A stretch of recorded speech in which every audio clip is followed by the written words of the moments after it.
খুব শখ করে আজকে এই ল্যাটিনা মেকআপটা করেছিলাম কয়েকটা পিকচার ক্লিক করার জন্য। পরে মেকআপটা রিমুভের সময় মনে হলো যে কেন নয় তোমাদের সাথে শেয়ার করি আমি কিভাবে আমার মেকআপ রিমুভ করি। মেকআপ করতে যতটা মজা লাগে উঠাতে কিন্তু ঠিক ততটাই কষ্ট লাগে, অতটাই আলসামিও লাগে কিন্তু আমার। তো কি আর করার, মেকআপ তো প্রপারলি ক্লিন করতেই হবে। সো ফার্স্টে আমি আমার এই ওজনদার ল্যাশগুলো খুলে নিলাম, আর ল্যাশ খোলার পরে চোখে যে কি শান্তি লাগে সেটা তো তোমরা আমার এক্সপ্রেশনেই বুঝতে পারছো। আমি এখানে কটন প্যাডে মাইসেলার ওয়াটার নিয়ে নিলাম, কারণ আমি আই মেকআপটা সবসময় মাইসেলার ওয়াটার দিয়ে ক্লিন করি। এখানে আমি রেভলিউশনের মাইসেলার ওয়াটারটা নিয়েছি। আমি জাস্ট আমার চোখের উপর কিছুক্ষণ রেখে এরপর সোয়াইপ করব। এই মাইসেলার ওয়াটারটা যথেষ্ট ভালো, একদম দেখেন আমার চোখের সম্পূর্ণ মেকআপটা কিন্তু একটা সোয়াইপেই ক্লিন হয়ে গেছে। সেম ভাবে আমি আমার আরেকটা চোখের মেকআপও ক্লিন করে নিচ্ছি।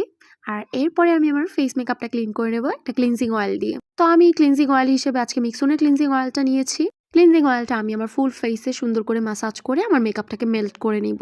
আর এই পার্টটা কিন্তু খুবই ভয়ানক, যারা দুর্বল চিত্তের আছো তারা কিন্তু একদমই এই পার্টটা দেখবে না কারণ এই পার্টে আমাকে কিন্তু খুবই ভয়ানক লাগছে। যাক, ভিডিওতে তোমাদের আর ভয় না দেখাই। এখন আমি আমার ফেসটাকে ফেস ওয়াশ করে আসলাম, আর here is the final result.